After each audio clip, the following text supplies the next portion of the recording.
Hi friends, welcome back to our channel. ഇന്ന് 3-ാം class കുട്ടികൾക്ക് മലയാളമായിരുന്നു പരീക്ഷ ഉണ്ടായിരുന്നത്. അപ്പോൾ എല്ലാവരും പരീക്ഷയൊക്കെ നന്നായി എഴുതിയെന്ന് വിചാരിക്കുന്നു. അപ്പോൾ ഇന്ന് നടന്നിട്ടുണ്ടായിരുന്ന എക്സാമിൻ്റെ ക്വസ്റ്റ്യൻ പേപ്പർ ഡിസ്കസ് ചെയ്യാണ്. അതോടൊപ്പം തന്നെ അതിൻ്റെ ഉത്തരങ്ങളും നമുക്ക് നോക്കാം. അപ്പോൾ വാർഷിക മൂല്യനിർണ്ണയം 2023-24 മലയാളം. അപ്പോൾ നമുക്ക് 6 പ്രവർത്തനങ്ങളായിരുന്നു ഉണ്ടായിരുന്നത്. അതിൽ ഒന്നാമത്തെ പ്രവർത്തനം എന്ന് പറയുന്നത് എല്ലാവരും നിർബന്ധമായും ചെയ്യേണ്ടതാണ്. ബാക്കി 2 മുതൽ 6 വരെ ഉള്ളതിൽ നിങ്ങൾക്ക് ഏറ്റവും അറിയുന്ന 4 എണ്ണത്തിന് മാത്രം ഉത്തരം എഴുതിയാൽ മതി. അപ്പോൾ കൂട്ടുകാർ അങ്ങനെ ഉത്തരം എഴുതിയിരിക്കുമെന്ന് വിചാരിക്കുന്നു. ഇനി നമുക്ക് ഒന്നാമത്തെ പ്രവർത്തനം എന്തായിരുന്നു എന്ന് നോക്കാം. പ്രവർത്തനം 1, വായിക്കാം എഴുതാം. ഇവിടെ ഒരു ഭാഗം കൊടുത്തിട്ടുണ്ട്. അത് വായിച്ചതിന് ശേഷം ഇതുമായി ബന്ധപ്പെട്ടുള്ള ചോദ്യങ്ങൾക്ക് ഉത്തരം എഴുതാനാണ്. അപ്പോൾ നമുക്കത് വായിച്ചു നോക്കാം. തൻ്റെ സ്വപ്നങ്ങൾക്ക് ചിറക് മുളപ്പിച്ച് നേഹ എഴുതുന്ന അക്ഷരക്കൂട്ടങ്ങൾക്ക് ആകാശത്തോളം വലിപ്പമാണ്. ശാരീരിക പരിമിതികൾക്കിടയിലും തൻ്റെ 3ാമത്തെ കവിതാ സമാഹാരം പുറത്തിറക്കാൻ കഴിഞ്ഞതിൻ്റെ സന്തോഷത്തിലാണ് അവൾ. എല്ലുകൾ ശോഷിച്ച് പൊടിയുന്ന ഓസ്റ്റിയോപോറോസിസ് എന്ന രോഗം ചെറുപ്പത്തിൽ തന്നെ നേഹയുടെ ജീവിതത്തിൽ വില്ലനായി എത്തി. പിന്നീട് അതിജീവനത്തിൻ്റെ നാളുകളായിരുന്നു. ഇതിനിടയിൽ രോഗം സ്നേഹയെ വീൽചെയറിലാക്കി. കാഴ്ചയും മങ്ങിത്തുടങ്ങി. ജീവിതം വീടിനുള്ളിലായി തുടങ്ങിയപ്പോൾ പതിയെ അവൾ അക്ഷരങ്ങളോടും പുസ്തകങ്ങളോടും കൂട്ടുകൂടാൻ തുടങ്ങി. വെറുതെ ഇരിക്കുമ്പോൾ ഓരോന്ന് കുത്തിക്കുറിച്ച് കുട്ടി കവിതകളായിരുന്നു തുടക്കത്തിൽ. ബ്രെയിൻ ലിപിയിൽ നേഹ പകർത്തി എഴുതുന്നത് അമ്മയാണ്. 6ാം ക്ലാസ്സിൽ പഠിക്കുമ്പോൾ ആദ്യ കവിതാ സമാഹാരം സ്നേഹാമൃതം പുറത്തിറക്കി. പുതിയ രചനയായ നേഹായനം 40 കവിതകളുടെ സമാഹാരമാണ്. പ്രകാശ ചടങ്ങിൽ നേഹയെ ഇഷ്ടപ്പെടുന്ന വൻ ജനാവലിയാണ് സാക്ഷിയായി എത്തിയത്. അപ്പോൾ ഇവിടെ നേഹയുടെ ഒരു ജീവിതാവസ്ഥയും അതിൽ നിന്ന് അവൾ അതിജീവിച്ച് അവൾ ആ രോഗത്തോട് പൊരുതുന്നതുമായിട്ടുള്ള ഭാഗമാണ് ഇവിടെ കൊടുത്തിരിക്കുന്നത്. അവളുടെ പരിമിതികളിൽ നിന്നുകൊണ്ട് അവൾക്ക് കഴിയുന്ന പോലെ കവിതകൾ എഴുതുകയൊക്കെയാണ് ചെയ്തിരിക്കുന്നത്. അപ്പോൾ അതാണ് ഇവിടെ കൊടുത്തിരിക്കുന്നത്. ഇനി ഇതുമായി ബന്ധപ്പെട്ടുള്ള ചോദ്യം നമുക്ക് നോക്കാം. തന്നിരിക്കുന്ന പത്രവാർത്ത വായിച്ചല്ലോ. ചുവടെ കൊടുത്തിരിക്കുന്ന ചോദ്യങ്ങൾക്ക് ഉത്തരം എഴുതും. ഒന്നാമത്തെ ചോദ്യം, നേഹയെ ബാധിച്ച അസുഖം എന്താണ്? നമ്മളത് വായിച്ചപ്പോൾ നമുക്ക് മനസ്സിലായി. ഓസ്റ്റിയോപോറോസിസ് എന്ന് പറയുന്ന ഒരു അസുഖമാണ് നേഹയെ ബാധിച്ചത്. അപ്പോൾ ഉത്തരം ഓസ്റ്റിയോപോറോസിസ്. രണ്ടാമത്തെ ചോദ്യം, ബ്രെയിൻ ലിപിയിൽ നേഹ എഴുതിയവ പകർത്തി എഴുതുന്നത് ആരാണ്? അമ്മയാണ്. ഉത്തരം അമ്മ. മൂന്നാമത്തേത്, മാതൃക പോലെ മാറ്റി എഴുതുക. എത്തിത്തുടങ്ങി, അത് എത്തി പ്ലസ് തുടങ്ങി. അതായത് മാറ്റി എഴുതുമ്പോൾ ആ തുടങ്ങിയിട്ട് ഇരട്ടിപ്പ് ഉണ്ടാവില്ല, തുടങ്ങി എന്ന് മാത്രമായിരിക്കും ഉണ്ടാവുക. അതുപോലെ മങ്ങി തുടങ്ങി എന്ന് എഴുതുമ്പോൾ എങ്ങനെ വരും? മങ്ങി പ്ലസ് തുടങ്ങി എന്ന് വരും. ഇനി 4ാമത്തെ ചോദ്യം, നേഹയുടെ പുസ്തക പ്രകാശ ചടങ്ങിൽ വലിയ ആൾക്കൂട്ടം എത്തി എന്ന് സൂചിപ്പിക്കുന്ന വാക്യം ഏതാണ്? വൻ ജനാവലിയായി സാക്ഷിയായി എത്തിയത് എന്ന് നമുക്ക് എഴുതാവുന്നതാണ്. അതുപോലെ 5ാമത്തേത്, നേഹയുടെ പുതിയ പുസ്തകത്തിൻ്റെ പേരെഴുതുക. എന്തായിരുന്നു? നേഹായനം എന്നായിരുന്നു. ഇനി നമുക്ക് പ്രവർത്തനം 2 നോക്കാം. പ്രവർത്തനം 2, വിവരണം തയ്യാറാക്കാം എന്നതാണ്. ഹായ്, എന്താണ് കാണുന്നത്? അവസാനം എൻ്റെ തോട്ടം പൂത്തല്ലോ. പൂന്തോപ്പിൻ്റെ ഉടമ അവിടേക്ക് ഓടി. കാഴ്ചകൾ കണ്ട് അയാൾ തുള്ളിച്ചാടി. വിവരണമായി എഴുതും. അപ്പോൾ എന്താണ് പറഞ്ഞിട്ടുള്ളത്? ഒരു ഉടമയുടെ ഒരു തോട്ടമായിരുന്നു, അത് അവസാനം പൂത്തു. അപ്പോൾ അതിൻ്റെ കുറിച്ചിട്ടുള്ള വിവരണം ആ ചിത്രത്തിൽ നോക്കിയിട്ട് വിവരണം എഴുതാനാണ് പറഞ്ഞിട്ടുള്ളത്. അപ്പോൾ കൂട്ടുകാരെ അത് എഴുതിയിരിക്കുമെന്ന് വിചാരിക്കുന്നു.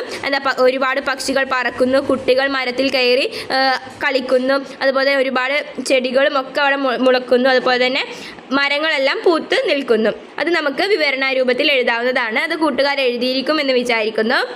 ഇനി പ്രവർത്തനം 3, അറിയിപ്പ് തയ്യാറാക്കാം.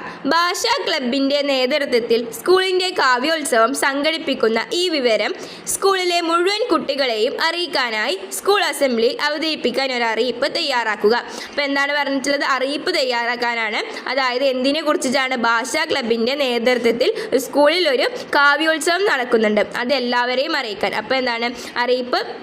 അതാണ് പ്രിയപ്പെട്ട കൂട്ടുകാരെ എല്ലാവരും ശ്രദ്ധിക്കുക. അതുപോലെ തന്നെ അങ്ങനെയൊക്കെ പറഞ്ഞിട്ട് നമുക്ക് അറിയിപ്പ് എഴുതാവുന്നതാണ്. അതപ്പോൾ കൂട്ടുകാർ എഴുതിയിരിക്കുമെന്ന് വിചാരിക്കുന്നു. പ്രവർത്തനം 4, വരികൾ കൂട്ടിച്ചേർക്കാമെന്നതാണ്. 4 വരി അവിടെ കൊടുത്തിട്ടുണ്ട്. പൂവിൽ നിന്നും പൂന്തേൻ നുകരും വർണ്ണപ്പൂമ്പാറ്റെ, നുണഞ്ഞു നോക്കാൻ പൂന്തേനിത്തിരി വിളമ്പി നൽകാമോ? അപ്പോൾ ഇതുപോലെയുള്ള ഒരു 4 വരിയും കൂടി നമ്മളോട് എഴുതി ചേർക്കാനാണ് പറഞ്ഞിട്ടുണ്ടായിരുന്നത്. ഇനി പ്രവർത്തനം 5, സംഭാഷണം എഴുതാം എന്നതായിരുന്നു. ആട്ടിൻ കുട്ടികളോട് പോലും ദയ കാണിച്ച ബുദ്ധൻ്റെ കഥ നിങ്ങൾ കേട്ടിട്ടില്ലേ? മരക്കൊമ്പിലിരിക്കുന്ന തത്തയെ കല്ലെറിഞ്ഞ് ഉപദ്രവിക്കുന്ന ഒരു കുട്ടിയെ ബുദ്ധൻ കണ്ടുമുട്ടി.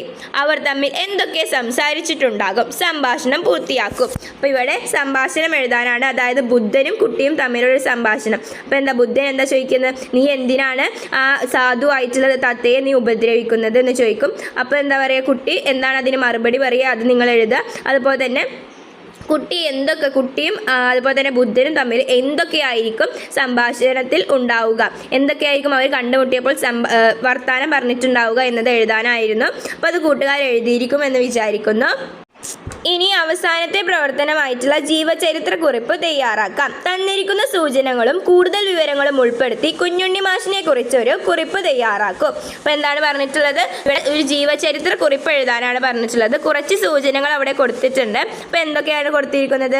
മാതാവ് നാരായണിയമ്മ, പിതാവ് നീലകണ്ഠൻ മൂസത്ത്, ആത്മകഥ എന്നിലൂടെ, അധ്യാപകൻ, മരണം 2006 മാർച്ച് 26, ജനനം 1927 മെയ് 10 തൃശ്ശൂരിലെ വലപ്പാട്, കുട്ടിക്കവിതകളിലൂടെ പ്രസിദ്ധൻ. അപ്പോൾ ഇതെല്ലാം ഉൾപ്പെടുത്തിക്കൊണ്ട് നിങ്ങൾക്ക് ഇനിയും എന്തെങ്കിലും കാര്യങ്ങൾ അറിയാമെങ്കിൽ അതെല്ലാം ഉൾപ്പെടുത്തിക്കൊണ്ട് നിങ്ങളോടൊരു ജീവചരിത്ര കുറിപ്പ് എഴുതാനായിരുന്നു പറഞ്ഞിട്ടുണ്ടായിരുന്നത്.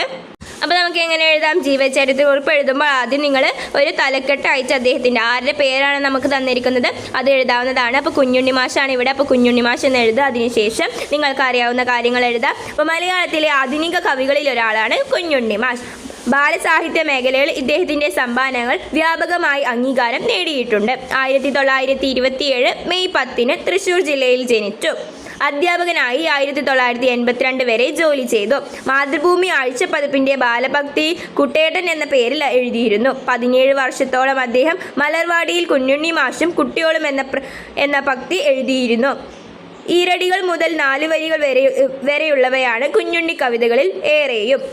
ഊണ് തൊട്ട് ഉറക്കം വരെ, പഴമൊഴി പത്തായം, കുഞ്ഞുണ്ണിയുടെ കവിതകൾ, പുലിവാൽ, കുട്ടി പെൻസിൽ, നമ്പൂതിരി ഫലിതങ്ങൾ, കദളിപ്പഴം, ഒലക്ക തുടങ്ങിയവ അദ്ദേഹത്തിൻ്റെ പ്രധാന കൃതികളാണ്. എന്നിലൂടെ എന്നത് അദ്ദേഹത്തിൻ്റെ ആത്മകഥയാണ്. കേരള സാഹിത്യ അക്കാദമി അവാർഡ്, സംസ്ഥാന സാഹിത്യ award, Vazhakkunnam award, VA Kesavan Nair award തുടങ്ങിയ ഒട്ടനവധി പുരസ്കാരങ്ങളും അദ്ദേഹത്തിന് ലഭിച്ചു. 2006 മാർച്ച് 26 അന്തരിച്ചു. അപ്പോൾ ഇങ്ങനെ നമുക്ക് എഴുതാവുന്നതാണ്. അപ്പോൾ ആദ്യം ജനനവും അതുപോലെ തന്നെ അവസാനം മരണം നൽകിയിട്ടുണ്ടെങ്കിൽ മരണവുമാണ് എഴുതേണ്ടത്.